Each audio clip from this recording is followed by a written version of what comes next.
और इम्पोर्ट भी हो सकती है, ये इसको भी आपने रिकंसाइल करना जरूरी है। अब जो परचेज आपने की, अगर इम्पोर्ट की है तो इम्पोर्ट के डॉक्यूमेंट है, वो उनके पास जो रिकॉर्ड है, सेल टैक्स में भी आप रिपोर्ट करते हैं, इनपुट टैक्स लेते हैं, तो वहां से भी आपने खुद क्लेम किया हुआ है और सेल टैक्स रिकॉर्ड में से, और इसी तरह आपका जो ये आप यहाँ रिपोर्ट करेंगे उसको आपस में रिकंसाइल कर लें। जो आपकी सेल टैक्स रिटर्न है, 12 रिटर्न है जो रेलेवेंट पीरियड की, उसकी जितनी परचेजेज है वो करें, जितनी इम्पोर्ट है, इम्पोर्ट का डाटा है उसके मुताबिक दे दें। उसमें वैल्यूएशन का मैटर आता है कि आपको इम्पोर्ट को आपने किसी और फिगर से की है, जब वो वैल्यूएशन करते हैं वो फिगर और होती है, तो अब उस पे फिर ड्यूटी लगती है, टैक्सेस लगते हैं और दूसरी चीजें लगती हैं। जब आप परचेज रिकंसाइल कर रहे हैं तो टैक्सेस भी उसपे, सेल टैक्स भी है, इनकम टैक्स भी, उन चीजों को भी साथ ही आप रिकंसाइल कर लें, उनका जितना उस पे इफेक्ट है उसको भी काउंट कर लें, और जो आपने एक्चुअल पेमेंट्स की हैं उसको सामने रखें। बजाय वो आपकी वैल्यू कम है, अंडर वैल्यू है, उन्होंने ज्यादा वैल्यू करके टैक्स दे दिया है, तो आपने डिफरेंशियल तो पे नहीं किया हुआ।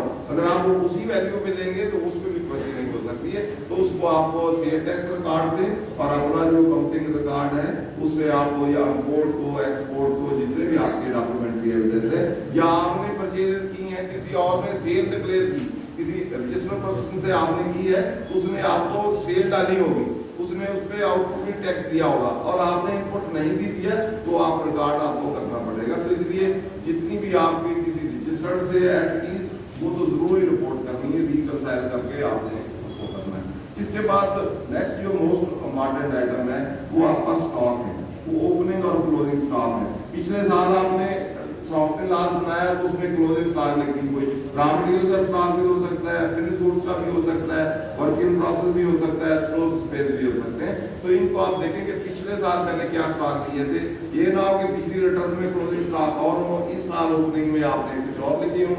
इसी तरह आप जो सेल टैक्स रिकॉर्ड है, सेल टैक्स रिटर्न है, वहां भी आप स्टॉक की फिगर देते हैं। जो 30 जून वाली रिटर्न आपने फाइल की है, वहां जो स्टॉक्स है उसको जरूर रिकंसाइल करें कि वहां फिगर क्या है, आपके अकाउंटिंग रिकॉर्ड में क्या है और पिछले साल क्या थी, उसको एटलीस्ट रिकंसाइल कर लें ताकि आप उसमें मैच हो। मिस मैच होगी तो वो भी फिर उसी तरह उसकी भी एडिशन होगी। इस तरह यूटिलिटी बिल है, ये थर्ड पार्टी से भी वेरीफाइबल है, तो उसको भी आप चेक कर रहे हैं, रिकंसाइल कर रहे हैं। आप खुद भी इनपुट टैक्स लेते हैं, 12 आपकी रिटर्न है, उसमें आप देख लें कि आपने उसमें क्या क्या क्लेम किए हुए हैं और उसके मुताबिक आपके कितने बिल हैं वो सारे कर लें। इसी तरह एक नया सेक्शन आया है 114A जिसमें टैक्स पेयर प्रोफाइल है, तो इसमें पहले रिटर्न को देख लेते हैं। रिटर्न के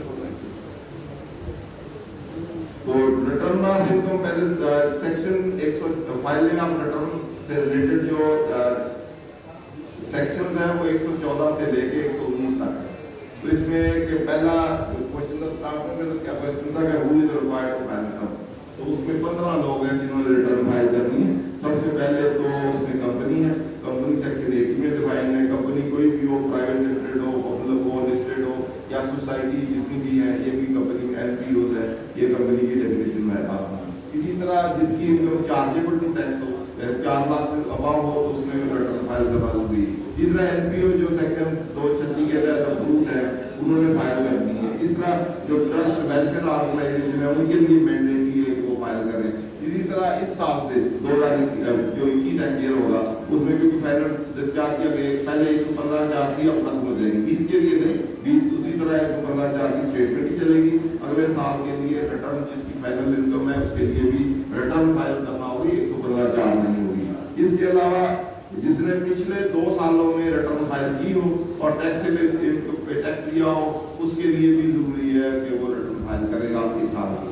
इस तरह जिसके पास 500 सिक्योर्ड यार्ड का कोई प्लाट या इम्प्रूव प्रॉपर्टी है कंटोनमेंट बोर्ड में, इस्लामाबाद टेरिटरी में या मेट्रोपॉलिटन कॉर्पोरेशन के एरिया में, तो उसको फाइल करना है। और कोई भी फ्लैट उस एरिया में हो तो उसको उसने करना। इस तरह रेटिंग एरिया है तो उसमें भी 500 स्क्वायर यार्ड का प्लाट हो या 2000 स्क्वायर फुट का फ्लैट हो, उसके लिए मैंडेटरी।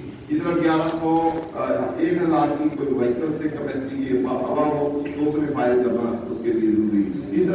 इसी तरह प्रोफेशनल बॉडीज हैं जैसे चार्ट अकाउंटेंट है या डॉक्टर्स हैं या इंजीनियर्स हैं, चैम्बर ऑफ कॉमर्स है, ट्रेड ऑर्गेनाइजेशन है, उन्होंने फाइल करना जरूरी है। इस तरह जिसकी इंडस्ट्रियल या कमर्शियल कनेक्शन है और 5 लाख या कोई अमाउंट है उससे ज्यादा बिल है तो उसमें फाइल करना भी जरूरी है। जिसने एनटीएल लिया हुआ है उसके लिए भी जरूरी है कि वो फाइल करें।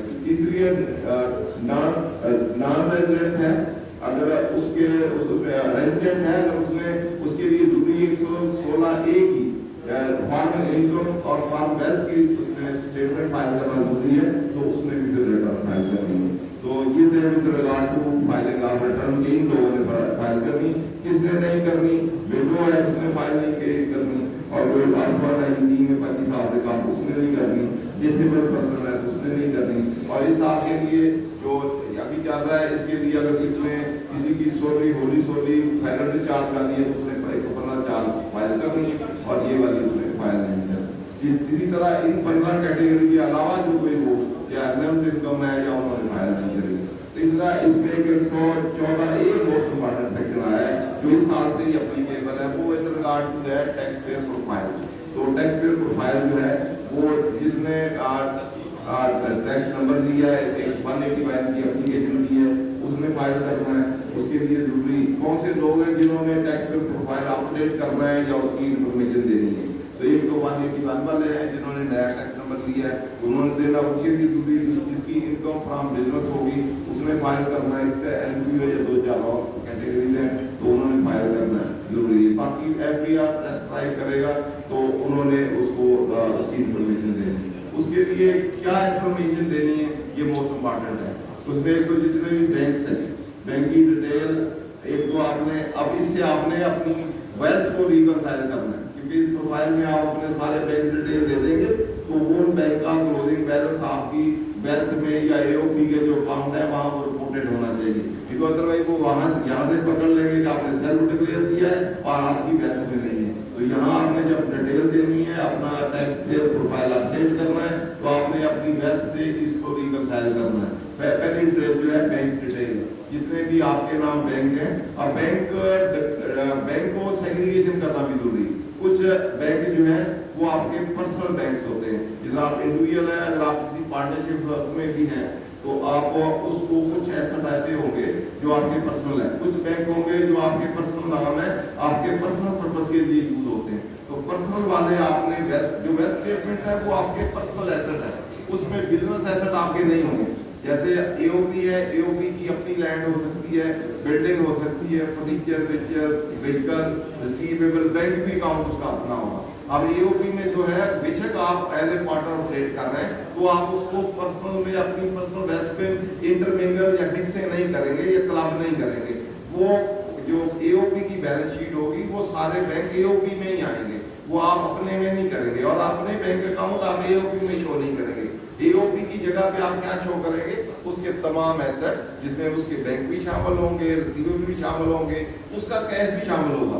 उसके कैश को अपने पर्सनल कैश से भी आप मिक्स ना करें, और फिर उसकी लायबिलिटी लेस करेंगे। जो नेट उसका कैपिटल होगा वो जितने भी पार्टनर होंगे वो अपनी अपनी वेल्थ में इन रिलेशन टू एओपी आपने क्या शो करना है, सिर्फ कैपिटल इन द एओपी। उस नाम एबीसी जो भी आपकी एओपी है उसमें जो आपका शेयर कैपिटल या आपका कैपिटल है, बिजनेस कैपिटल है, जो पार्टनर का कैपिटल है, सिर्फ आपने वो शो करना है। उसके रिलेटेड उसको हम कहेंगे बिजनेस एसेट और बिजनेस लायबिलिटी, वो एओपी के हैं, वो आपके पर्सनल नहीं है। उसको इंटरमिंगल ना करें, उसको क्लब ना करें। ये ना समझे अपने एसेट अपने लायबिलिटी जो पर्सनल है उसको सेपरेट करें, और एओपी वाले वो एओपी के हैं, वो आपकी वेल्थ में नहीं आएंगे। आपकी वेल्थ में उस सारे एसेट जो एओपी हैं उनकी एसेट लायबिलिटी की जगह क्या आएगा, सिर्फ आपका कैपिटल आएगा। जो 30/6/2020 को जो कैपिटल होगा वो जस्ट आप शो करेंगे। अब कैपिटल की फिगर पॉजिटिव भी हो सकती है, नेगेटिव भी हो सकती है। अगर एओपी में आपके एसेट जो है वो ज्यादा है लायबिलिटी से, वो पॉजिटिव फिगर आएगी। अगर आपकी लायबिलिटी ज्यादा है, पेबल आपके ज्यादा है, लोन ज्यादा है, एसेट कम है, तो नेगेटिव आएगा, फिर आप लायबिलिटी में उसको शो करेंगे। तो इसीलिए जो एसेट है मोस्ट इम्पॉर्टेंट है। बाद हम जो है जिनको नहीं पता तो वो बिजनेस जो बैंक अकाउंट एओपी का है वो भी इधर शो कर लेते हैं, या इधर वाला अपना पर्सनल उधर कर लेते हैं, या दोनों को क्लब कर लेते हैं। तो इसलिए मोस्ट इम्पॉर्टेंट है कि पर्सनल एसेट और बिजनेस एसेट को आप सेपरेट करें, और इसके लिए सेक्शन 75 है, वहां भी आप दे सकते हैं। सकते हैं कि आप कोई भी एसेट जो है वो आप बिजनेस को दे सकते हैं। आज ही आपके पास फर्नीचर फिक्सर घर में पड़ा है, आपने एओपी का दे दिया, आपने दे दिया, तो आपके एसेट पर्सनल एसेट में निकल जाएगा और वो बिजनेस एसेट बन जाएगा। इधर वर्स भी हो सकता है कि वहां से आप कैश भी ड्रा कर सकते हैं, एसेट भी ड्रा कर सकते हैं। जब बिजनेस वहां से लाएंगे तो वो वहां से बिजनेस एसेट से निकल जाएगा, आपके कैपिटल में से कम होके फिर आपके एसेट में आ जाएगा। तो इंटरमिंगलिंग जो है, इंटरमिंगल नहीं करना, दोनों को सेपरेट रखना है। कब आपने दिया है फर्म को एसेट, कब वापस लिया है, और पर्सनल से कब बिजनेस में कन्वर्ट हुआ है और कब बिजनेस से पर्सनल में कन्वर्ट हुआ है। तो इस अकाउंट को जो है बहुत इंपॉर्टेंट जो है बैंक वाले एरिया में आप, क्योंकि उनके पास तो सारा रिकॉर्ड होगा, तो यहाँ आपने खुद दिया है कि ये बैंक है, तो यहाँ पर्सनल वाले, यहाँ बैंक जो है वो आपने पर्सनल देने हैं। एओपी वाले या आपकी कंपनी के अकाउंट है वो आपने नहीं देने। यहाँ जो आपके पर्सनल नाम है, जो आपके पर्सनल बैंक अकाउंट है, उनकी सारों की आपने डिटेल दे देनी है, ठीक है। उसके बाद इसमें जो नेक्स्ट डिटेल आपने देनी है वो यूटिलिटीज की है। वो आपके नाम, कोई इलेक्ट्रिसिटी कनेक्शन है, कोई गैस कनेक्शन है, टेलीफोन है, उनकी वो डिटेल आपको बन गया, तो वो आपने सारे देने। फिर ये भी देखना है कि वो सारे बिल जो है वो आपने अपनी रिटर्न जो है उसमें डिक्लेयर, वहाँ रिकंसाइल आप करेंगे कि वो यहाँ से देख सकते हैं कि आपने खुद डिक्लेयर किए हैं। तो आजकल तो कंप्यूटर में या उस पर ही आ जाते हैं सारे बिल भी और अमाउंट भी, और टैक्स पेड होल्डिंग भी आ जाती है। तो आपने क्लेम किए हैं, विद होल्डिंग भी क्लेम किया है, नहीं किया, कौन से डिक्लेयर किए, कौन से नहीं किए, तो उससे आप रिकॉन्सिलेशन, अकाउंट रिकॉन्सिलेशन जो है उनके पास इसीलिए इन्फॉर्मेशन ली है ताकि आपको वो इन्फॉर्मेशन ले तो बाद में इसी पे नोट साफ करना है। तो इसलिए इस एरिया को जितने भी यूटिलिटी कनेक्शन है वो सारे उन्होंने आपसे देने हैं। तो सारे आपने उसमें आपने रिकंसाइल, पहले रिटर्न फाइल करते वक्त डिक्लेयर भी करने हैं और चेक, काउंटर चेक करना है कि यहाँ भी आपने डिक्लेयर भी कर दिए हैं। पर्सनल जो है वो पर्सनल में, पर्सनल एक्सपेंस में करें, जो बिजनेस के लिए आपके यूटिलिटी बिल शेल है वो बिजनेस में एज एक्सपेंस क्लेम करें। इधर उनका रिलेटेड कोई टैक्स है तो विद होल्डिंग टैक्स उसमें हुआ हुआ है तो उसको भी आप क्लेम करें। तो वो पर्सनल है तो पर्सनल में करें, अगर बिजनेस एओपी में है तो वहाँ आप करें। इस तरह बिजनेस प्रेमिसेस की डिटेल है। सपोज आपके 2 ऑफिस हैं, 3 ऑफिस हैं, 4 ऑफिस हैं, तो वहाँ जहाँ भी ऑफिस हैं आपके मैन्युफैक्चरिंग प्रेमिसेस हैं या बिजनेस प्रेमिसेस हैं या ट्रेडिंग के हैं, तो वो भी सारी उन्होंने डिटेल मांगी हुई है। वहाँ क्या काम होता है वो सारी डिटेल देंगे, तो उससे भी उनको चेक है कि आपने वहाँ कौन सा बिजनेस डिक्लेयर किया है। आपने एक बिजनेस डिक्लेयर किया है, आप वहाँ आपने 2-4 डिक्लेयर किए हैं, आपने प्रोफाइल में ज्यादा है, वो कहेंगे वहाँ दूसरे वाला बिजनेस, इंडिविजुअल के कई बिजनेस हो सकते हैं, डिफरेंट नेम से हो सकते हैं, लेकिन उस सारों की इनकम क्लब एक ही रिटर्न में होगी, तो एक ही उसके अकाउंट बनेंगे। तो वो सारे बिजनेस जो भी आप प्रेमिसेस है, प्रेमिसेस पॉइंट ऑफ व्यू से भी वो चेक कर सकते हैं, विजिट भी कर सकते हैं कि कौन से प्रेमिसेस में किस नेचर का बिजनेस है, क्या वो यहाँ डिक्लेयर किया है या नहीं किया। इस तरह नेचर ऑफ बिजनेस की भी डिटेल मांगी हुई है कि आप क्या काम करते हैं। पहले तो आपकी नेचर वाइज है कि आप मैन्युफैक्चरर है, ट्रेडर है, होलसेलर है, रिटेलर है, क्या है। फिर नेचर है कि आप क्या करते हैं, टेक्सटाइल सेक्टर है आपका, या आपका फार्मास्यूटिकल है, प्रोफेशनल है, सर्विसेज है, मैन्युफैक्चरिंग है, क्या चीज है। तो ये आपने डिटेल नेचर ऑफ बिजनेस या काइंड या टाइप ऑफ बिजनेस भी ध्यान देनी है, इससे भी वो आप चेक कर सकते हैं कि आपने डिक्लेयर। इसके अलावा बोर्ड जो है वो प्रेस्क्राइब कर सकता है कि आपने क्या क्या डिटेल लेनी है। तो ये अभी रिटर्न के साथ ही जो अभी एनटीएल दिया है, कुछ की डेट दिसंबर तक है, बाकी दी। और बाद में अगर लेटर ऑन आपको अमेंडमेंट होती है या चेंज ऑफ पार्टिकुलर्स आपके चेंज होते हैं, तो फिर आपने विद इन 90 डेज उस टैक्स पेयर प्रोफाइल को आपने अपडेट करना, ठीक है। तो ये जो है विद रिगार्ड टू और टैक्स पेयर प्रोफाइल जो आपने इसकी किस-किसने फाइल करना है, क्या डिटेल देनी है, उसकी टाइमिंग क्या है, तो इसके साथ पेनल्टी भी है, वो आगे हम देखेंगे।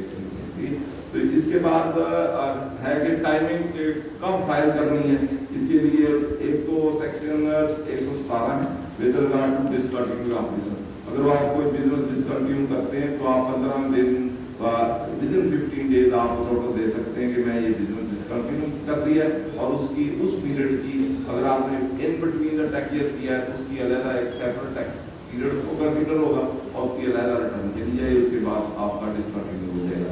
इसके बाद सेक्शन 1118 है, वो बल्कि इसमें रिवाइज रिटर्न की भी एक प्रोविजन थी कि अगर आपने कोई एरर या ओमिशन या रॉन्ग स्टेटमेंट रिटर्न में है तो वो हम रिवाइज भी कर सकते हैं। उसके लिए सर्टेन कंडीशंस है कि जैसे कि अगर रिवाइज करेंगे तो रीजन की कोई प्रूवेबल रीजन होनी चाहिए क्योंकि क्या एरर ओमिशन है, फिर उसके रिवाइज अकाउंट दे रहे हैं, फिर आपने अप्रूवल देनी है, फिर अपवर्ड रिवीजन करनी है। पहले इनकम डिक्लेयर की उससे कम ना हो, लॉस किया है तो पहले से लॉस ज्यादा ना हो, उस सिचुएशन में आप कर सकते हैं। तो अगर विद इन 60 डेज करते हैं तो फिर उसको आपको अप्रूवल की जरूरत नहीं है, या आप अप्रूवल की एप्लीकेशन दे देते हैं तो 60 या 90 डेज के अंदर वो नहीं देते तो वो डीम्ड की अप्रूव हो जाएगी, किस तरह आपको फाइल कर सकते हैं। और कुछ सिचुएशन में ऐसे भी है कि अगर आपको अपवर्ड रिवीजन करते हैं या कम लॉस करते हैं तो उस सिचुएशन में आप डिफॉल्ट चार्ज पे करें और साथ नोटिस आपका बगैर नोटिस के कोई पेनल्टी नहीं होगी। अगर 177 का नोटिस आ गया 122 का नहीं आया तो 25 के साथ पेनल्टी देके भी आप रिटर्न फाइल कर सकते हैं। अगर आपका 122 का नोटिस आ गया तो फिर 50% पेनल्टी देके आप उसको फाइल कर सकते हैं। ये with regard to the wide return आप ऐसे कर सकते हैं। बाद रिवीजन की जो है वो ड्यू टू नोटिस या एनी अदर रीजन आप नहीं कर सकते तो आप फिर देखेंगे और अल्टरनेटिव रेमेडी आपके पास क्या है।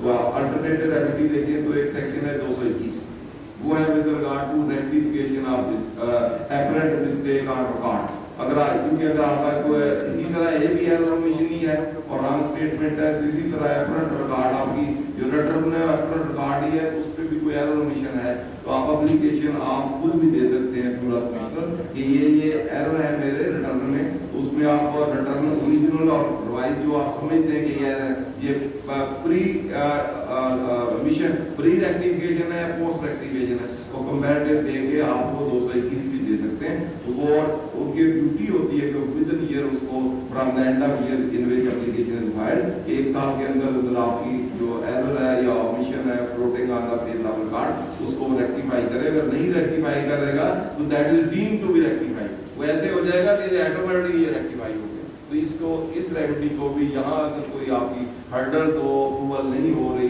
तो वो भी आप उस रेमेडी को भी अवेल कर सकते हैं। ये इसके बाद date of filing of return है कि कब आपने फाइल करनी है। तो जो कंपनी की सिचुएशन में 2 पीरियड है जिनका अकाउंटिंग ईयर एंड हो रहा हो फर्स्ट डे ऑफ जनवरी से लेकर 30 जून तक, उन्होंने सितंबर 31 तक है। जिनका पिछला पीरियड है उन्होंने अगले सितंबर में फाइल करनी है जो नेक्स्ट कमिंग होगा। तो जितनी एओपी इंडिविजुअल है उन्होंने उनकी जॉब अकाउंट ये इनकम ईयर एंड होगा नेक्स्ट ईयर एंड होगा 30 जून को तो उन्होंने फाइल करनी है। ये सब तक है। बाकी 214 ए में एफडीआर जो है उसको एक्सटेंड कर सकता है। आप भी एक्सटेंशन की एप्लीकेशन दे सकते हैं अगर आपको सिकनेस है, आउट ऑफ पाकिस्तान है या कोई और रीजनेबल कॉज है तो आप कमीशन को एप्लीकेशन दे सकते हैं। तो वो आपको 15 दिन की उसकी भी एक्सटेंशन दे सकता है। अगर वो ना दे या एक्सेप्शन सर्कमस्टेंस हो तो आप फिर चीफ कमिश्नर को भी दे सकते हैं, वो भी 15 दिन की एक्सेप्शन सर्कमस्टेंस हो उससे ज़्यादा भी दे सकते हैं। जिस तरह आपको इसकी ये वाला जो 119 तक के ये सेक्शन जो है विद रिगार्ड टू आपकी एक्सटेंशन और time of filing of return और who is required to file और रिलीजन, और ये तो थी वॉलंटरी फाइलिंग। इस तरह कमिश्नर जो है आपको नोटिस भी दे सकता है कि अगर आपका कोई इन केस ऑफ डेथ तो लीगल हेयर को नोटिस हो सकता है या रिप्रेजेंटेटिव को हो सकता है या कोई इंसॉल्वेंट है तो सिचुएशन में हो सकता है, या वैसे भी आप अगर कमिश्नर समझे कि you are required to file return लेकिन आपने फाइल नहीं की तो कमिश्नर भी आपको नोटिस दे सकता है कि आप रिटर्न फाइल करें।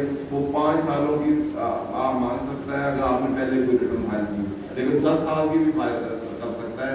आपने अगर कोई रिटर्न कभी ना फाइल की हो तो 10 साल की आपसे रिटर्न मांग सकता है, फिर आपने उसको अकॉर्डिंगली फाइल करना होगा। तो ये सेक्शन 114 से लेके सेक्शन 19 तक जो है ये विद रिगार्ड टू किसने फाइल करनी है और कहाँ फाइल करनी है, मेथोडोलॉजी क्या है। इसमें सबसेक्शन 2 है वो with regard to definition of return of income. तो रिटर्न ऑफ इनकम में जो बेसिकली है कि प्रेस्क्राइब फॉर्म पे फाइल करनी है और प्रेस्क्राइब मैनर होंगे और प्रेस्क्राइब डॉक्यूमेंट होंगे और वेल्थ स्टेटमेंट के साथ और रिकॉन्सिलिएशन के साथ जहाँ वो रेजिडेंट है फॉर्म इनकम है वेल्थ है तो उसके साथ फाइल करेंगे और कंप्लीट इन चीज़ों को रिटर्न कहा जाएगा। और रेलेवेंट जो रूल्स हैं इसके 34 जो रूल्स है वो प्रेस्क्राइब करता है, उसके तहत फिर नोटिफिकेशन होती है सेकंड शेड्यूल में। तो 34 रूल है वो प्रेस्क्राइब करता है कि कौन से डॉक्यूमेंट होंगे और किस तरह आपने कौन कौन सी चीजें साथ लगानी है। 36 जो है वो रूल जो है डील करता है with regard to wealth statement और रिकॉन्सिलिएशन। दोनों के लिए 116 है, 116 ए के लिए, तो उसको डील कर रहे। इसी तरह जो 73 एक सेक्शन है वो मोड ऑफ फाइलिंग, कैसे आपने फाइल करनी है। तो electronic of mode of filing है, तो इलेक्ट्रॉनिक मोड ऑफ फाइलिंग में हर एक ने जो कंपनी है उसने भी इलेक्ट्रॉनिकली फाइल करनी है, जो सेल एओपी ने भी इलेक्ट्रॉनिकली फाइल करनी है, और जो सेल टैक्स में रजिस्टर है उसने भी फाइल करनी है। तो ऑलमोस्ट सबने ही करनी है, तब कितनी इनकम है उससे इंडिविजुअल उसने भी फाइल करनी है। मोस्टली हर एक ने ऑलमोस्ट इलेक्ट्रॉनिकली फाइल करनी है, तो आप भी हर एक इलेक्ट्रॉनिकली फाइल करें। जिसके पास पेनल्टी है, अगर वो नहीं फाइल करता वो सेक्शन 182 में प्रोसिक्यूशन जो है और 191 जो है में वो आप देख सकते हैं। तो कोई हैवी पेनल्टी नहीं होगी। अगर लेक्चर इस पे खत्म करते हैं तो आप क्वेश्चन नंबर जो है उसको शुरू करें। ये इसकी कॉपी अगर कोई लेना चाहे तो अपना ईमेल नंबर दे दे, तो वो उसको भेज देंगे।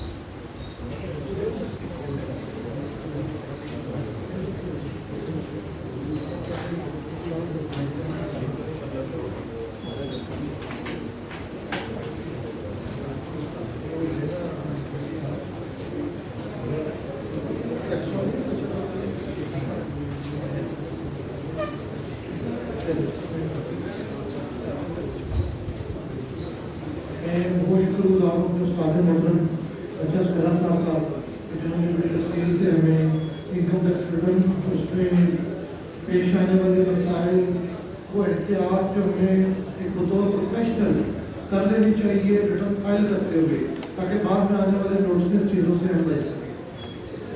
एक अमूमी कंसेप्ट है, कभी भी आप HBR के ऑफिशियल से मिलेंगे तो वो कहते हैं जी हम रिटर्न को सिंपल कर रहे हैं। क्यों? क्योंकि जो टैक्स पेयर जो है वो अपने इनकम टैक्स रिटर्न खुद फाइल कर सके।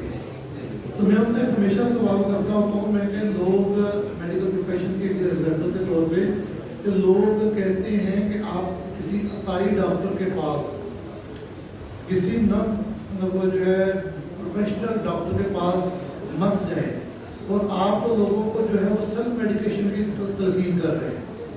रिटर्न का कॉलम सिंपल होने से कुछ नहीं होगा, या तो ला सिंपल हो, इतना सिंपल हो कि हर बंदे को पता हो कि मेरी ये इनकम इतने % टैक्स बात कर रहा है। अब लोन, गिफ्ट, रेमिटेंस, आपके foreign income, resident, non resident, ये सारी चीज़ें जब उस बंदे ने फिल करनी है तो वो जब तक प्रोफेशनल प्रॉपर प्रोफेशनल आदमी से वो नहीं करेगा तो उसको अपनी रिटर्न फाइलिंग से उल्टा नुकसान होगा। तो इसलिए इस अकेडमी का असल मकसद भी इस प्रोफेशनलिज्म को तकवीयत देना, उस प्रोफेशनलिज्म को सपोर्ट करना और इस प्रोफेशनलिज्म को इन्हांस करना, ताकि हम रिटर्न फाइल करके अपनी गलतियों को मिनिमाइज करें, ताकि टैक्स पेयर भी हमसे अपनी प्रोफेशनल सर्विस लेते हुए वो हमसे बड़ा हैप्पी हो, और हमारा अपना भी जितना अच्छा नॉलेज होगा उतना अच्छा हम अपने क्लाइंट्स को डील कर सकते हैं, अपने बिजनेस को बेहतर कर सकते हैं। एक सदर मोहतरम मुझे कह रहे थे कि class 72B income tax ordinance जो एग्जेम्पशन देते थे उनको अपना ऑडिट करना पड़ता था, लेकिन वो ऑडिट में डिपार्टमेंट ये करता है कि वो अपना टोटल ऑडिट ओपन कर देता है। तो उनका हुक्म है कि रसूल गुजारिश करें कि किसी भी दोस्त का क्लास 72B के हवाले से अगर ऑडिट पेंडिंग है तो वो बार को ऑन बोर्ड ले, बार में उसको इंटीमेट करे, ताकि उसको प्रॉपर उस स्कोप की हद तक जो लॉ में गिवन है तो उस स्कोप की हद तक उसका ऑडिट और उसको भी एक अच्छे तरीके से करवा के मुकम्मल करवाया जाए। सर सबसे पहला सवाल हमारे दोस्त आए हुए हैं शिफ्ट एक्सपार से अहमद यार साहब। उनका सवाल है वर्कर्स वेलफेयर फंड के हवाले से। सर गर्क मेहता के दोस्तों को सर अहमद यार साहब हमारे सीनियर मेंबर है शिफ्ट एक्सपार के। सर उनका सवाल ये है कि या आपको बल्कि सवाल होने के बाद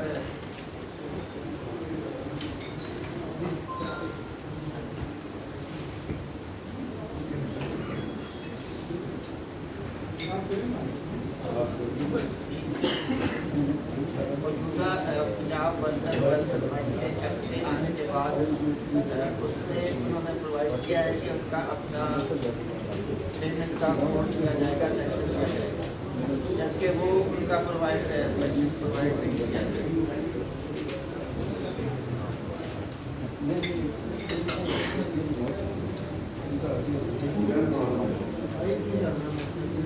सर उनका सवाल ये है, ठीक है, अभी पता लग गया सवाल। ये मतलब 18 अमेंडमेंट के बाद पहले ये फेडरेशन सब्जेक्ट था, 18 अमेंडमेंट के बाद ये सब्जेक्ट बन गया है। तो ये दिसंबर में नया प्रोविंशियल एक्ट आया है, जो है तो प्रोविंस का, तो उसमें पहले तो बहुत सारे पीआरए में बहुत से लोगों को नोटिस भी दिए कि ये एप्लीकेबल हो गया, तो आप अपनी इनकम पे ये 4% है, आप 2% है, जिनका फाइनल डिस्चार्ज वाला है, लेकिन अब तो फाइनल डिस्चार्ज ही खत्म हो गया है यहाँ पर। तो अभी उनके मुताबिक अभी फाइनल डिस्चार्ज ही है, फाइनल डिस्चार्ज में उन्होंने 4% रखा हुआ है, दूसरे में मेरा 2% रखा हुआ है। तो हर जो भी अंडरटेकिंग है या किसी भी अंडरटेकिंग या वर्क अलग है, एक वर्क का होगा है, उसमें डिफाइन है कि अंडरटेकिंग या एस्टैब्लिशमेंट क्या होगी, हर एस्टैब्लिशमेंट पे वो लगेगा।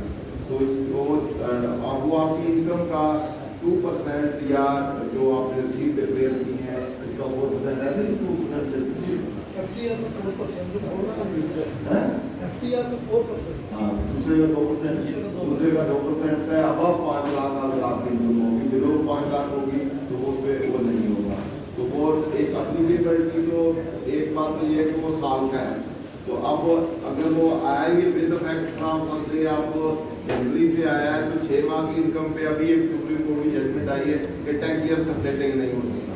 तो इसलिए इस साल में तो वो फिर अगर लगाएंगे, हमें नोटिस आए, हमने यही अप्लाई किया है कि अभी हमारा अकाउंट टैक्स ईयर तो एंड नहीं हुआ, तो इसलिए ये पूरे साल का है, साल की प्रपोज डेट का कोई कंसेप्ट नहीं है। जब साल पूरा होगा तो उसके मुताबिक इसको देखा जाएगा। तो अब आगे है कि वो एक फाइनल डिस्चार्ज वाला जो है वो कंसेप्ट इधर खत्म हो गया है, उस पर एप्लीकेबल होगा कि नहीं होगा, क्योंकि इधर से सारा ही मिनिमम हो गए हैं। फाइनल वाली स्टेटमेंट ही खत्म हो गई, क्योंकि 115(4) अभी मैंने कहा था कि 115(4) उन्होंने रिलीट ही कर दी। अब फाइनल वाली अगर कोई है भी तो रिटर्न में आती है, तो उसके मुताबिक अब यहाँ इनकम टैक्स पे इम्प्लीकेशन क्या होगी, ये एक क्वेश्चन है। पहले भी ये डायरेक्ट डिडक्शन अलाउंसेज है, जैसे ज़कात है, वर्कर वेलफेयर फंड है, या ये वर्कर वेलफेयर फंड है, या वर्कर प्रॉफिट पार्टिसिपेशन है। इधर वर्कर प्रॉफिट पार्टिसिपेशन फंड जो है वो कंपनी की सिचुएशन में 5% लगता है, जो आपके ऑपरेटिंग नेट प्रॉफिट होते हैं, वो भी टैक्स लॉ में वो एग्जेम्प्ट होता है, वो भी और ये भी। लेकिन इसकी कैलकुलेशन जो है वो जो पेमेंट बेसिस पे होगी, जितना आपने पेमेंट ऊपर किया होगा उतना आपका डायरेक्ट डिडक्शन लॉसेज होगा। जैसे आपने प्रोविजन डाली है, अकाउंट बनाए, उसमें आपने कैलकुलेट किया है कि प्रॉफिट पे या आपका जो रिसीट है उसमें 4% लगता है, वो आपने उसकी प्रोविजन डालनी है अपने अकाउंट में।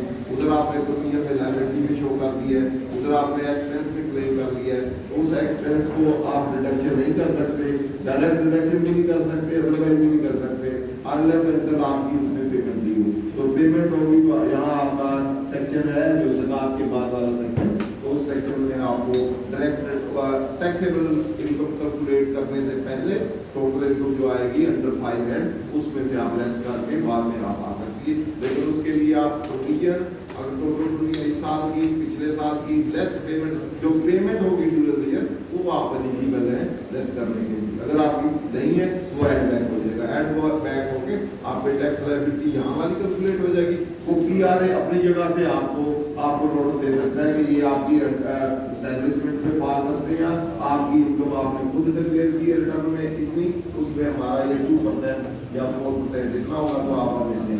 उन्होंने अपना कोड दे दिया है, उसके मुताबिक वो पीआरए जो है उसके मुताबिक वो कंपनी अपनी इंडिपेंडेंट इनिशिएट कर सकते हैं। पहले वो थ्रू इनकम टैक्स आर्डिनेंस पहले वाला जो ला था वो हाइड्रेशन वाला था, वो तो थ्रू इनकम टैक्स आर्डिनेंस भी इसको निकाल एडजस्टमेंट नहीं हो पाएगा, तो फंड की एडजस्टमेंट नहीं हो पाएगी। वो इंडिपेंडेंट अब यहाँ है ही नहीं, क्योंकि पहले वो इनकम टैक्स का पार्ट था, इनकम टैक्स ऑफिसर जो है वो कलेक्टिंग अथॉरिटी था, तो वो उस वक्त उसकी एडजस्टमेंट हो जाती थी। अब पीआरए जैसे सेल टैक्स में तो इनपुट आउटपुट का सेल टैक्स एक्ट में कोई एडजस्टमेंट का कंसेप्ट है, यहाँ कोई एडजस्टमेंट नहीं है। इनकम टैक्स ये इनकम टैक्स आप पे कर रहे हैं उसके अगेंस्ट डॉक्टर लाइबिलिटी आप एडजस्ट कर रहे हैं, ऐसे नहीं होगा। वो इंडिपेंडेंट लाइबिलिटी होगी, वो प्रोविंशियल की लाइबिलिटी होगी। वो प्रोविंशियल जो है फेडरल आपका फंड जो है उसके अगेंस्ट एडजस्ट नहीं करेंगे, वो इंडिपेंडेंटली आप करेंगे। वो इंडिपेंडेंट सीआरए यानी स्टेट टैक्स और सर्विस सेपरेट इंडिपेंडेंट आपसे लेते हैं। अगर आप कहें कि मेरा इनकम टैक्स डिमांड है आप एडजस्ट कर लें सीआरए की एक्टिविटी में, तो यहाँ जैसे फिर आप बोलते हैं प्रोविंशियल सब्जेक्ट इंडिपेंडेंट सब्जेक्ट, तो वो इनकम एडजस्टमेंट करेंगे। फेडरेशन आपस में इन सब इंस्ट्रूमेंट को एडजस्ट कर सकती है, जैसे कस्टम का फंड हो इधर उधर, तो वो सम टाइम हो सकता है, लेकिन वहाँ जो इंटर प्रोविंसेस वर्सेस फेडरेशन है वो नहीं है। ये दूसरी बात, अगर वो दे देंगे एडजस्ट कर लो हो सकता है, जैसे स्टेट टैक्स एक्ट में उन्होंने आपस में इनपुट की एडजस्टमेंट दी हुई है, दे दे एक्सप्लिसिट लॉ हो तो होता है, फिलहाल कोई नहीं है, इसलिए वो नहीं बेटा है। इसके अंदर दो चीजें हैं, तो स्पीकर मुझे ले लीजिए, माइक मुझे ले लीजिए। दोस्तों का सवाल इधर भी सर, इसके अंदर दो चीजें हैं। एक तो ये कि मैंने पंजाब के डॉक्टर दे दिया, इनकम टैक्स रिटर्न के अंदर जब मैं इसको क्लेम कर लेता था तो एडमिसिबल एक्सपेंस के तौर पे तो वो निकलता होगा। अगर मैं वहाँ पर एडमिसिबल एक्सपेंस क्लेम करता हूँ तो वहाँ पर वो चार्ज में भी काट होगा। पहले तो उसमें देखे ना, क्या उसमें पुराना ही आर्डिनेंस का लिखा हुआ है जो डायरेक्ट डिडक्शन लागू है, अगर उसमें पुराना वेलफेयर आर्डिनेंस का रेफरेंस है फिर तो ये बिल्कुल ही इधर क्योंकि अनलेस सेंट्रल पंजाब वाला जो एक्ट आया उसका रेफरेंस नहीं आएगा तो यहाँ आपका डायरेक्ट डिडक्टेबल लाउंज नहीं होगा। ठीक है, पहले इधर अमेंडमेंट आना चाहिए क्योंकि ये फेडरल वाला जो उसके तहत दिया हुआ था उसकी एडमिसिबिलिटी थी। अगर अनलेस सेंट्रल इधर प्रोविंशियल वाले एक्ट का रेफरेंस नहीं आता तो उस वक्त तक आपका डायरेक्ट जैसे बात के बाद है उस वक्त आपको नहीं आएगा। जब अगले सालों में जब कोई पॉइंट आउट करेगा क्योंकि ये वेलफेयर एक आप अमाउंट दे रहे हैं तो इसकी डिडक्शन होनी चाहिए, तो इसलिए उसकी आपकी टैक्स लायबिलिटी कम करनी चाहिए, तो एडमिसिबल डिडक्शन होनी चाहिए। तो अगले पॉइंट आउट करेंगे, प्रेजेंट आप बैठे हैं, अगर वो पॉइंट आउट करें पूरा FCR उनको तो हमने लाभ है इसको कर लें, तो इसमें करना चाहिए। तीसरा, कंपनी आर्डिनेंस पुराना आर्डिनेंस का हर जगह पे जहाँ कहीं भी है रिकवरी को कंपनी आर्डिनेंस 84 का जिक्र था, लेकिन अब कंपनी एक्ट आ गया था वहाँ अमेंडमेंट कर दी, तो कोई पॉइंट आउट करेगा तो अमेंडमेंट कर देंगे। जहाँ भी सेकंड कौन सा है बात की बात डायरेक्ट डिडक्टेबल ऑप्शन है एक चैप्टर में इधर की बात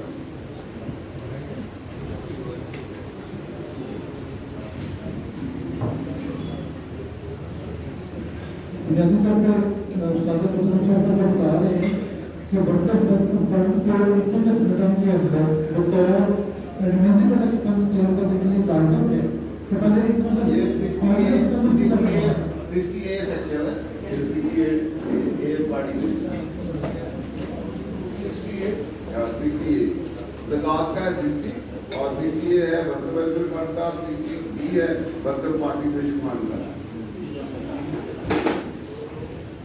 60 सेक्शन है इनकम टैक्स ऑर्डिनेंस 2001।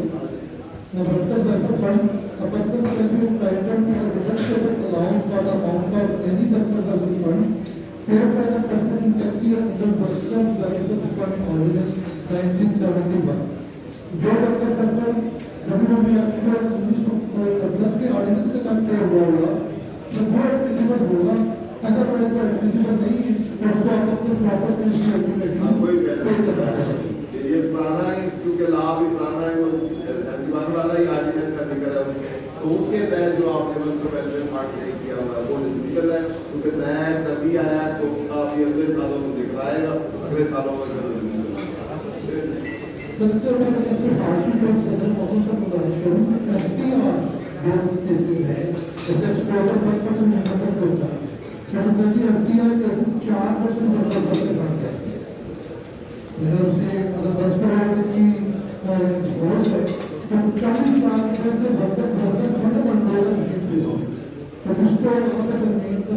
बहुत ज्यादा हैवी है, हाथ है वैसे भी 2% तो उसमें इनकम में देना, तो इनकम का 2% जो है, अदरवाइज जो छोटी ऑर्गेनाइजेशन है जिनकी 5 या 10 लाख इनकम है तो 2% तो कोई टैक्स उनको देना पड़ेगा।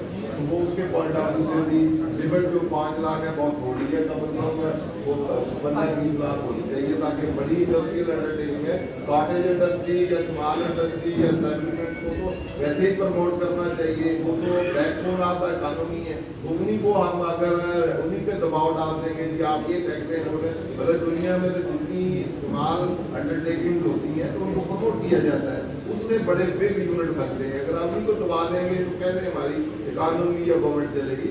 इसलिए इनकी स्मॉल जितनी भी इकोनॉमी है 10 मिलियन वाली टर्नओवर या 15-20 मिलियन वाली टर्नओवर वाली सेटलमेंट है, उस पर इस तरह की लेवी नहीं है, क्योंकि वहाँ तो अप्लाई की 2-4 होते हैं, वहाँ उनका वेलफेयर फंड बात होते ही नहीं पता, ओनर खुद ही काम कर रहा होता है। तो वहाँ से आप कहेंगे 2% से या 4% से, तो वो 4% तो उनका वैसे नहीं प्राप्त होता, वो तो बड़ी मुश्किल से अपना गुजारा कर रहे हैं।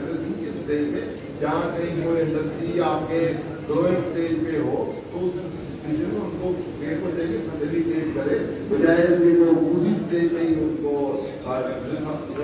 मुहैया देंगे इस तरह के टैक्स उनके लगा के ताकि वो बड़े होंगे तो टैक्स भी देंगे। जितने ज्यादा tax just like unit of tree है, आप ट्री को ना काटे उसको बड़ा होने दें, बड़ा होगा तो स्पीड ट्री को आप उससे दें, उसको ले आप बजाय का आप इंडस्ट्री को ही खत्म करें, उसको आने दें, जब कंज्यूमर करेगा ज्यादा करेगा तो आप इस पे हमारे पार्टिसिपेंट हैं मोहम्मद अजमल साहब, उनके दो सवाल हैं।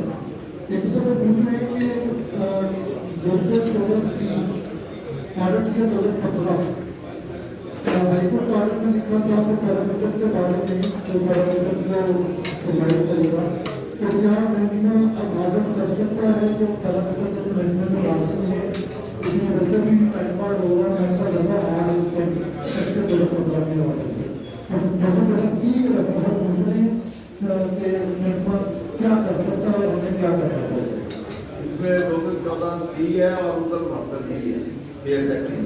तो सेल टैक्स में तो वो टाइप आउट हो गया, क्योंकि सेक्शन 11 जो है वो 11 का सब सेक्शन 5 है, उसमें जब ऑडिट कर भी ले तो ऑडिट के पास शो का नोटिस जो है, शो का नोटिस विद इन 5 ईयर देना होता है। तो 5 ईयर जो है वो 30 जून को 30 जून को 5 ईयर खत्म हो गए, या 15 जुलाई को रिटर्न से वो टाइम काउंट होता है, तो 15 या 18 जुलाई को वो 5 साल खत्म हो गए। वो ऑडिट कर भी लेगा तो सेल टैक्स में तो वो आगे एडजुडिकेशन नहीं कर सकता, लायबिलिटी एस्टैब्लिश नहीं कर सकता, इसलिए सेल टैक्स वाला तो चैप्टर अब इनकम टैक्स ऑर्डिनेंस जो है उसमें ऑडिट वो कर सकता है। ऑडिट पैरामीटर देगा कि नहीं देगा एक सेपरेट बात है, वो कुछ भी ना दे तो वैसे ही ऑडिट रिपोर्ट इशू कर दे, तो वैसे ही आपका एक्सपर्ट ऑडिटर कर दे 122 का नोटिस देके जो भी लायबिलिटी है वो एस्टैब्लिश कर सकता है, वो कर देते हैं, उसके लिए अपील प्रोवाइडेड है। आप रोक नहीं सकते कि आप नहीं कर सकते, वो पैरामीटर देख सकता है, आप मांगे आप अपना आपकी जो लायबिलिटी है या आपकी जो राइट्स है आप उसको कह सकते हैं कि वही पैरामीटर आप अपना ग्राउंड अपील के लिए बना सकते हैं। ये पैरामीटर है, ये इसकी ऑडिट पॉलिसी है, इसके मुताबिक आप पे बाइंडिंग है, ये चीजें मुझे दें ताकि मैं आपकी प्रॉपर रिप्लाई दे सकूं कि मेरा केस आपके पैरामीटर में फॉल करता है या नहीं करता। ये आप उसको लेटर दे दें, या वो ना दे और फिर प्रोसीड करे, फिर भी आपसे बुक्स कॉल करे, आप ना दे एक्सपर्ट ऑर्डर करे, या आपको ऑडिट रिपोर्ट अंडर सेक्शन 170 ना इशू करे, तो ये आपके ग्राउंड बन जाएंगे कि पहले मुझे पैरामीटर नहीं दिया, दूसरा 170(6) की ऑडिट रिपोर्ट नहीं थी, उसमें चीजें मुझे बेसिक एक्शन इलीगल है तो सब्सिक्वेंट सारा कुछ इलीगल है। दूसरा 122 का नोटिस नहीं दी, कोई इसने डेफिनेट इन्फॉर्मेशन एक्वायर नहीं की और बेसिक पैरामीटर ही नहीं है, तो आगे सब कुछ गलत है। तो आपके ये ग्राउंड अपील के लिए बन सकते हैं। तो अपील में एपलेट अथॉरिटी जो है पहले नहीं मानेगी, दूसरी मान लेगी, तीसरी आवेदन मान लेगी, ठीक है, तीसरी उसके लिए ग्राउंड आप कर सकते हैं। उनको रोका नहीं जाता क्योंकि रिट चेक पहले ही फाइल हो चुकी है, तो कहीं उधर जाके सारा कुछ अप्लाई थी, तो अप्लाई आप दें और वहाँ आप अपने आप को स्ट्रेंथन करें, अप्लाई के जरिए जो ऑडिट पॉलिसी है उसका कंप्लीट करें सारी चीजें।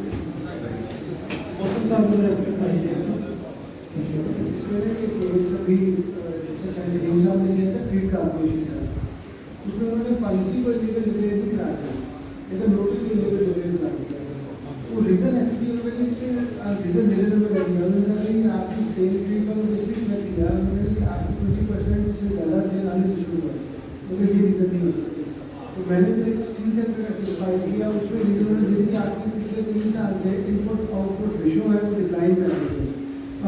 कि ये सेक्टर वाले फिक्स हैं, इनके तो ऑप्शन नहीं है कि इनको रेशो को खुद से मैनेज कर सके, इसलिए ये तो कोई लॉजिक नहीं है उसकी। उसमें से आपके एक का वो होगा, फिर दूसरा पेयर वो होगा, तो रीजनिंग बता देंगे। अगर वो रीजन रीजनेबल नहीं होगी तो फिर आप दोबारा रेट में जा सकते हैं। ये सिलेक्शन जो है ना दो किस्म की है, एक रैंडम सिलेक्शन है, एक पैरामीट्रिक। पैरामीट्रिक में 2011 में प्राइम केमिकल का केस था जिसको पूर्व जारी किया था, वहाँ उन्होंने डिटेल आर्डर दिया था जिसमें कहा था कि आप इसको जो पैरामीटर है इसको पब्लिश भी करें, कंट्रोल भी करें।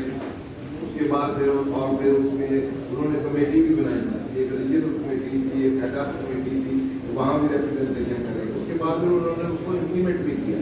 वो पैरामीटर आप जो भी पैरामीटर होगा ये उसके मुताबिक ही चलेगा, वो चीज़ें उनको ऑलरेडी उन्होंने कंसेंट दी है, कंसेंट दी हुई उसमें तो पैरामीटर पे आप फाइल कर सकते हैं लगता है तो पहले लेकिन पहले लिखना पड़ेगा। लेकिन बाद में एक ऐसी जजमेंट भी आई जिसमें उन्होंने कहा कि आपके पास जो रेमेडी है उधर सेक्टर 6 की FBR के पास पहले वो अवेल करें, वहाँ भी आप जा सकते हैं। इन्होंने भी पैरामीटर नहीं दिए तो उधर भी जा सकते हैं, लेकिन यहाँ आप लिखिए पैरामीटर ना दें तो टैक्स रेट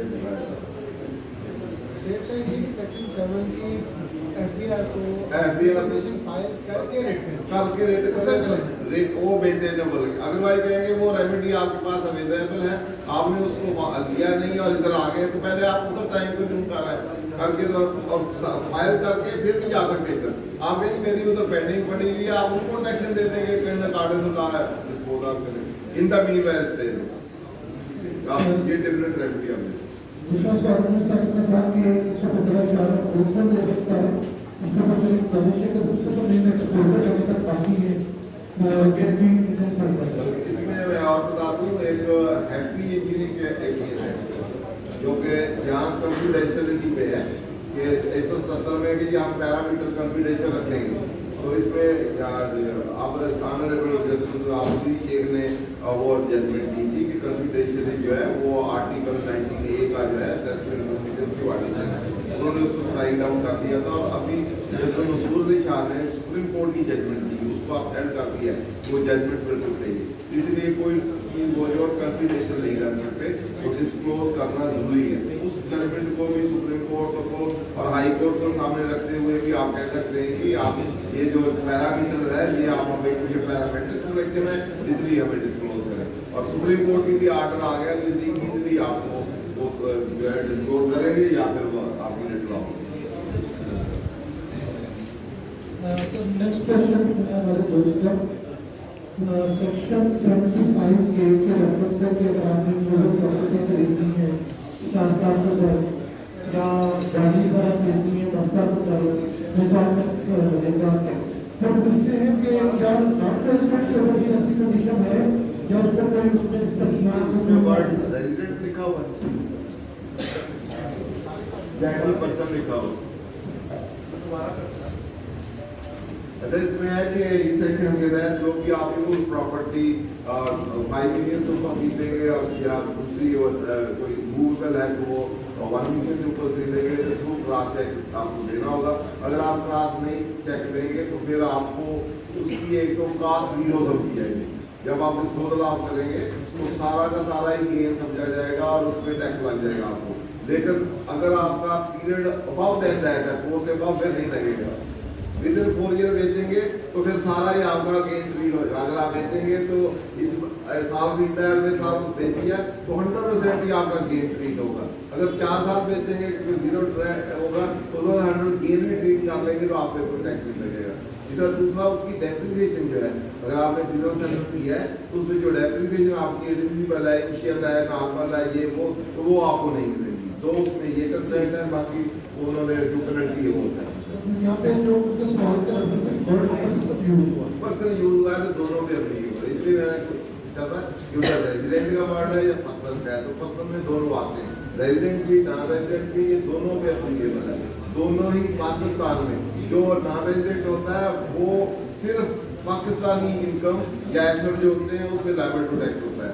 जो रेजिडेंट होता है वो उसके लिए वर्ल्ड ग्लोबल इनकम और ग्लोबल एसेट जो होते हैं उसके लिए लायबल होता है।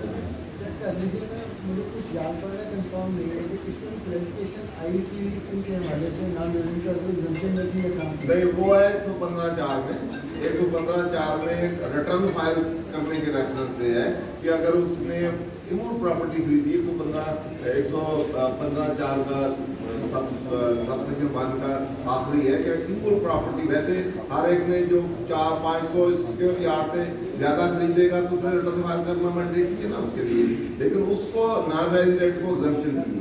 अगर उसने प्रॉपर्टी खरीदी है तो उस वजह से उसने रिटर्न फाइल करना जरूरी नहीं है, तो उससे एग्जम्पशन 115(4) में उसको दी गई है। नॉन रेजिडेंट की सिर्फ प्रॉपर्टी की वजह से, इनकम इधर है तो रिटर्न फाइल करेगा। जस्ट प्रॉपर्टी का जो सेक्शन 114 में है कि अगर किसी की 500 सिक्योर यार्ड से ज़्यादा प्रॉपर्टी होगी या 2000 का फ्लैट होगा उस स्पेसिफाइड रेटिंग एरिया में, उसके लिए मैंडेटरी है कि रिटर्न फाइल करें।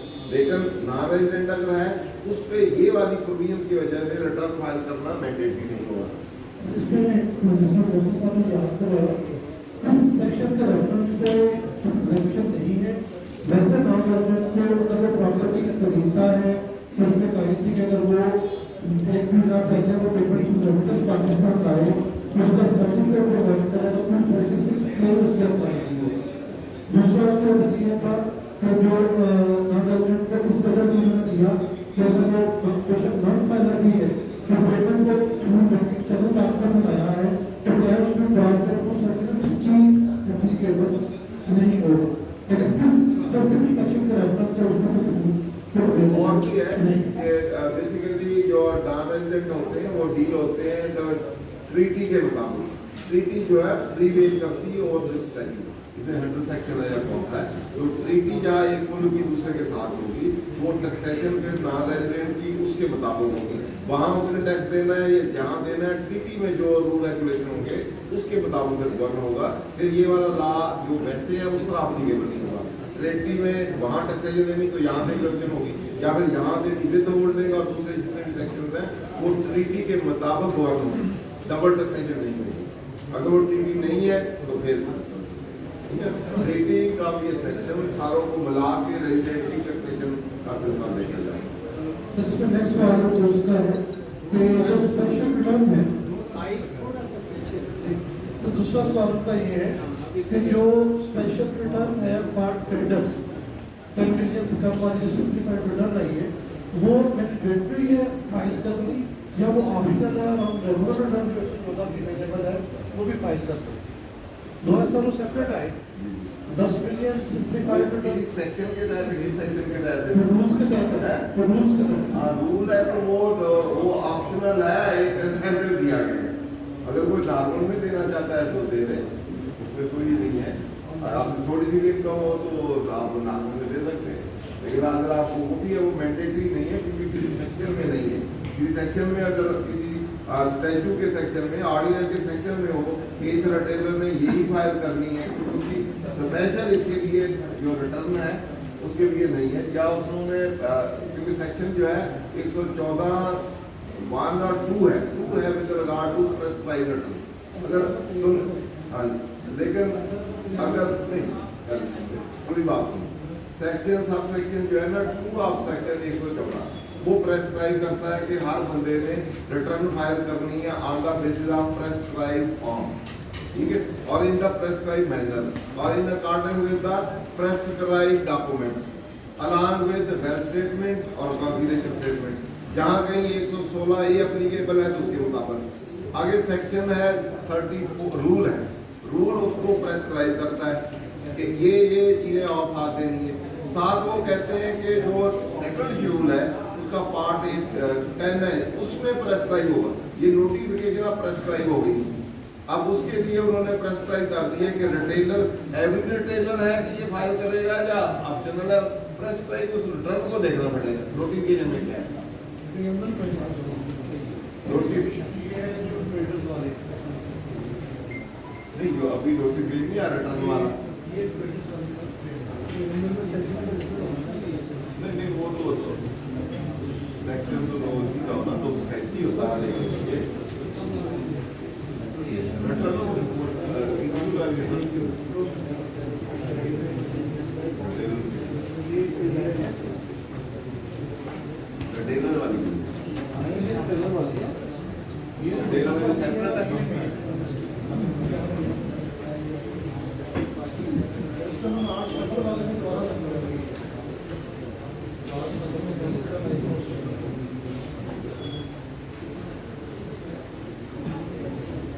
पहले ऐसा लोग बोल रहे हैं, अभी तो सोच के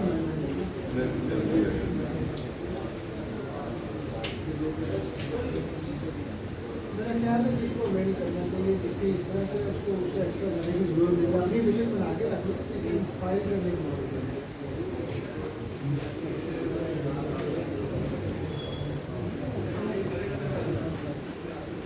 रामप्रसाद साहब ने घटना को भी गाइड कर सकते हैं, क्योंकि ये जो तो सिर्फ राय देना चाहे जरूरी नहीं है। कोई तो ऑफिस में मजीद राय देना चाहे तो बिला तलब उस पर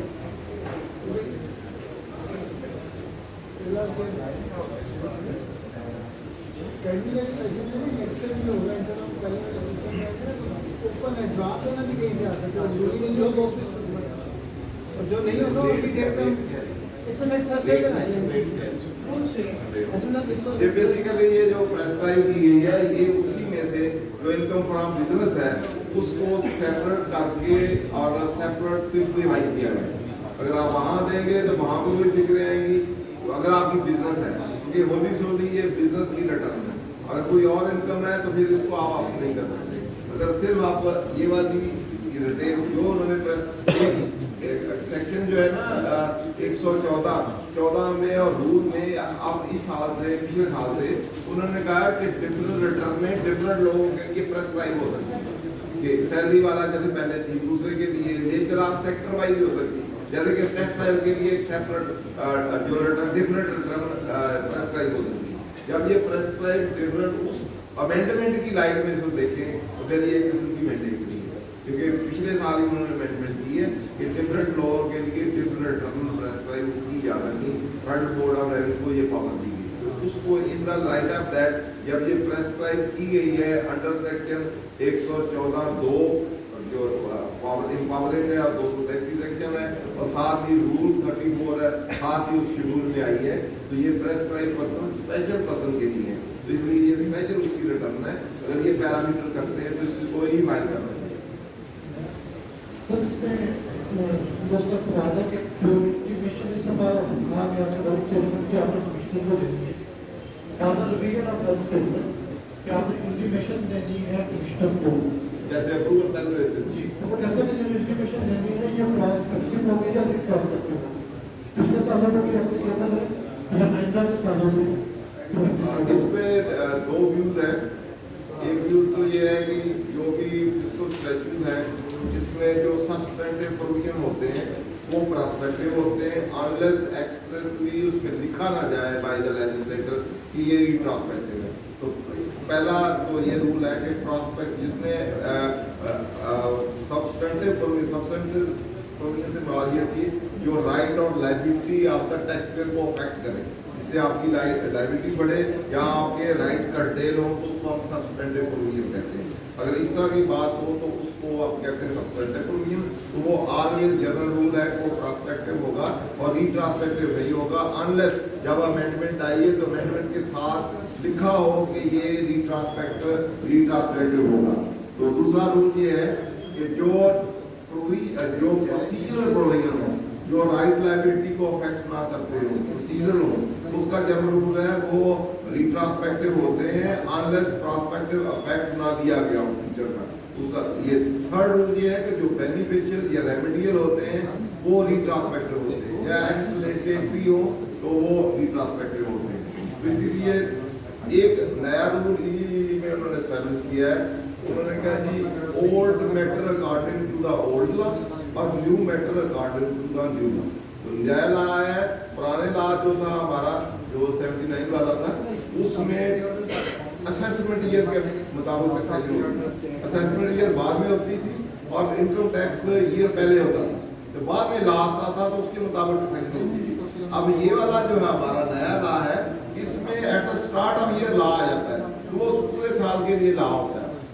और इस विजडम को या इस पर्पस को सामने रखे तो इसमें जो भी अमेंडमेंट आती हैं वो फिर प्रॉस्पेक्टिव है, retrospective, each year is independent year और हर एक के लिए अपना लॉ आता है। तो अगर हम रिटर्न देखें तो रिटर्न में भी ईयर लिखा होता है, हर रिटर्न का अपना ईयर है, पिछले वाले पे वो रिटर्न पिछले फॉर्म पे नहीं हम भेज सकते, तो इसलिए उसको सामने रखें तो वो फिर ये प्रॉस्पेक्टिव होगा, पिछलों पे नहीं लगेगा।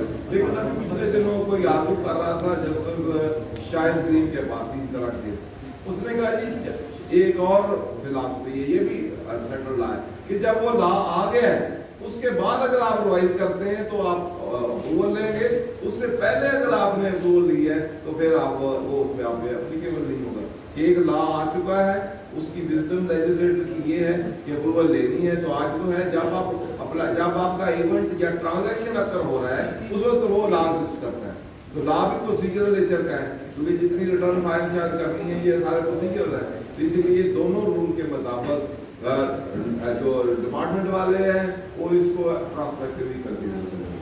अभी एक सुपर इंजीनियरिंग की जजमेंट आई है, उन्होंने 153 में एक अमेंडमेंट हुई, उसको उन्होंने सुप्रीम कोर्ट ने कहा है कि ये प्रॉस्पेक्टिव और कही क्योंकि आपने कहा जो फाइनेंस एक्ट का प्रीएम्बल है उसमें लिखा हुआ है कि जितनी भी अमेंडमेंट है ये सारी फर्स्ट डे ऑफ जुलाई से ऑनवर्ड अप्लाई होंगी, अनलेस कहीं ये नहीं लिखा हुआ कि ये फ्रॉड डेट से होगा। तो ये जो अमेंडमेंट आई है इसके अंदर ये नहीं लिखा हुआ कि ये रिट्रांसलेटेड होगी, लेकिन साथ साथ उन्होंने कहा फर्स्ट डे ऑफ जुलाई से अप्लाई होगा। तो फर्स्ट डे ऑफ जुलाई के बाद ही अमेंडमेंट आप कर रहे हैं तो वो कहेंगे फर्स्ट डे ऑफ जुलाई के बाद ये इफेक्टिव है ना, फर्स्ट डे ऑफ जुलाई से पहले आप अप्लाई नहीं कर रहे।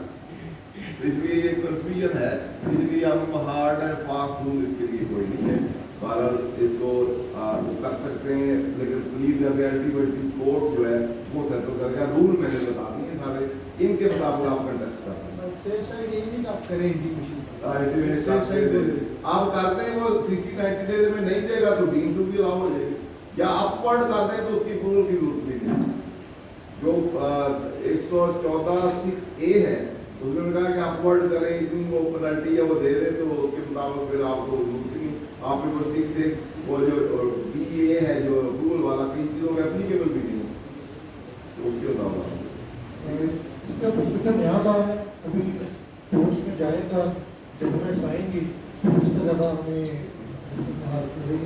क्योंकि अब उसमें बेसिक कंस्ट्रेंट जो है ना, क्योंकि आप खुद फाइल नहीं कर सकते, रिटर्न आपके लिए ओपन नहीं है ना, उन्होंने परमिशन देनी तो ओपन होनी, फिर वो अप्रूवल का कंसेप्ट आता है। पहले जब आपके पास रिटर्न तो सीधा आप खुद फाइल करते थे, तो फिर उसके सिचुएशन में वो अप्रूवल दे ना दे फिर आप कंटेस्ट भी कर सकते थे। अब तो उसने आपको उस पर असेस ही नहीं देनी, अप्रूवल दे ना दे वो तो सेकंड छोड़ रही है ना, तो वो आपको असेस ही नहीं देगा रिवाइज फाइल करने की, तो आप कैसे करेंगे? अगर आपने करनी है तो एक मैंने अल्टरनेटिव रेमेडी बताई थी कि 221 वाला आप रेक्टिफिकेशन की एप्लीकेशन दे दे जो आप कह रहे हो कि जो आप नहीं करना चाहते। रिवीजन करना इस अंदर से कुछ बात रहना है कि पहले रिवाइज वेल्थ स्टेटमेंट को गवर्नमेंट ऑर्डर तो कर सकता था, लेकिन अब उनको रिजेक्ट की भी पावर दे दी, इम्प्लीमेंट करते हैं और रिजेक्ट की। और इस लॉ के अंदर कोई टाइम लिमिट भी नहीं है, उसने 30 दिन में करना, 60 दिन में करना, जब 6 साल बाद होता जाएगा तब उसको याद आएगा कि मैंने रिजेक्ट भी किया, क्योंकि उसमें कोई टाइम लिमिट अवेलेबल नहीं है।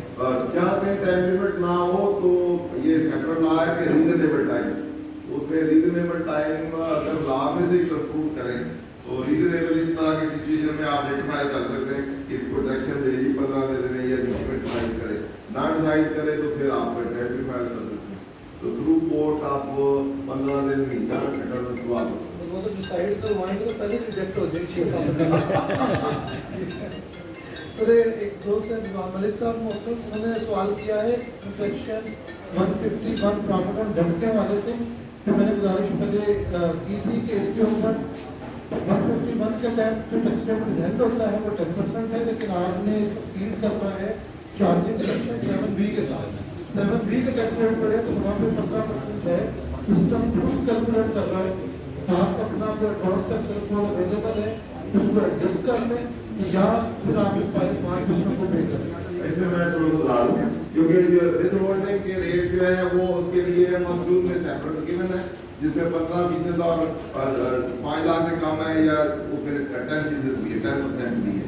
तो लेकिन जब ये 7B जो है वो चार्जिंग सेक्शन है, प्रॉपर्टी टैक्स पे टैक्स किस रेट पे लगेगा, जिस तरह प्रॉपर्टी के लिए चार्जिंग सेक्शन के रेट अलग, फर्स्ट रूल में गिवन है, विद होल्डिंग के अलग है। जैसे सेल परचेज पे या गुड्स पे के प्रेस्क्राइब जो विद होल्डिंग के रेट 2-4% है, लेकिन उन पर टैक्सेशन किस पे लगता है, जो इंडिविजुअल यूपी या सैलरी के अलग स्लैब रेट चार्जिंग रेट अलग होते हैं, विद होल्डिंग के अलग होते हैं। बाद में विद होल्डिंग कोई चार्जिंग बना दिया जाता है कि ये पेनल्टी चार्ज है।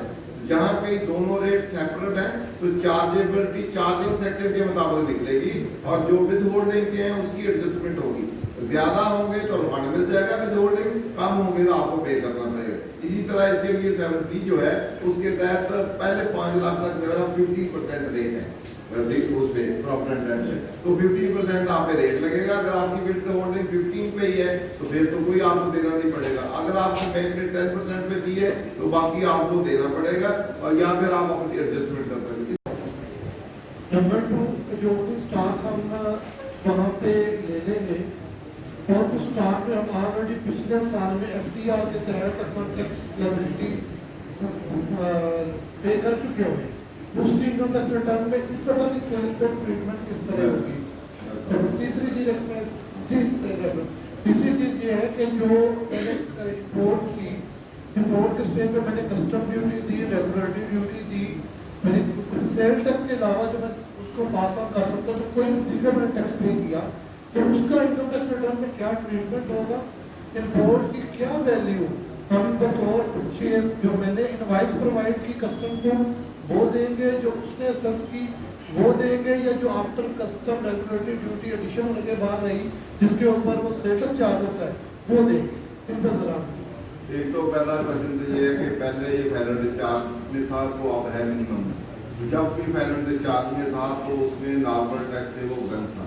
जब आप इम्पोर्ट पे को टैक्स दे देते हैं तो सब्सिक्वेंट जब आप सेल करते हैं तो फिर उस पर टैक्सेशन नहीं है, उसी साल में सेल करें, क्योंकि यहाँ टाइमिंग डिफरेंस होती है ना।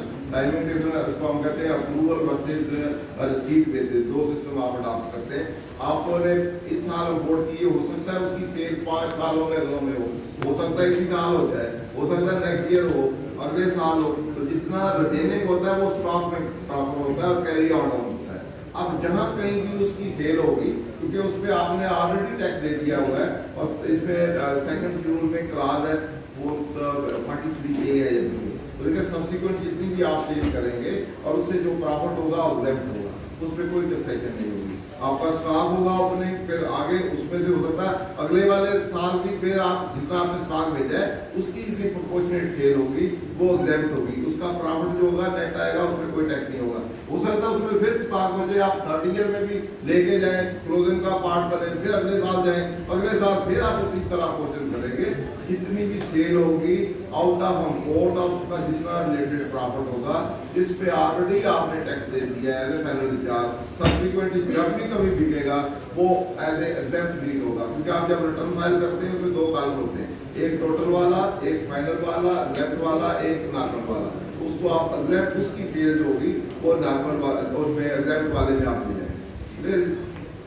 और कोई क्वेश्चन सर, इसमें जो परचेज वैल्यू, क्योंकि पहले मैंने जब लेक्चर दे रहा था उसमें मैंने कहा था कि आपने रिकंसाइल करना है, परचेज को रिकंसाइल करना है। जब आपने परचेज रिपोर्ट करनी है तो फिर सेल टैक्स में आपने क्या रिपोर्ट की है, इनकम टैक्स में क्या है, क्योंकि इनकम टैक्स में आपको जो वैल्यू आपको इम्पोर्ट पे असेसमेंट वैल्यू होती है, जो जिसपे वो ट्रांजैक्शन वैल्यू पे असेस करते हैं, वो आपकी डिक्लेयर वैल्यू या एक्चुअल पेमेंट बाय जो आपने की है उससे कम या ज्यादा हो सकती है, और उसके मुताबिक ड्यूटी सेल टैक्स सब कुछ लगता है और आप पे करते हैं। तो यहाँ अकाउंटिंग में आपने, क्योंकि अगर आप ज्यादा शो करेंगे तो यहाँ तो आपने पेमेंट ही नहीं की, तो कहाँ से आप करेंगे? यहाँ आप इनवॉइसिंग रिकॉर्ड करेंगे, जितनी आपने इनवॉइस वैल्यू या जितनी पेमेंट की है वो उतनी रिकॉर्ड करेंगे, और टैक्सेस जो आपने दिए वो उतने ही रिकॉर्ड करेंगे, तो सारे एक्चुअल बेसिस पे होंगे। यहाँ फिक्टिशियस या फिक्शनल वैल्यू आप नहीं देंगे। सपोज आपकी 5 लाख की कंसाइनमेंट है इनवॉइस की, उसने 15 लाख पे कर दी, 10 लाख ओवर कर दिए और 10 लाख पे टैक्सेस लगाएंगे, तो आप टैक्सेस जो है वो तो एक्चुअल है और आपके पीछे 5 लाख है, 5 लाख प्लस टैक्सेस रिपोर्ट करेंगे। अगर ज्यादा रिपोर्ट करेंगे तो ओवर स्टेटमेंट आप परचेज दोगे, वो टैक्स वाला नहीं मानेगा, उतना डिसअलाउ करके आपकी इनकम बढ़ा देगा, क्योंकि ये तो आपने पैसे ही नहीं दिए।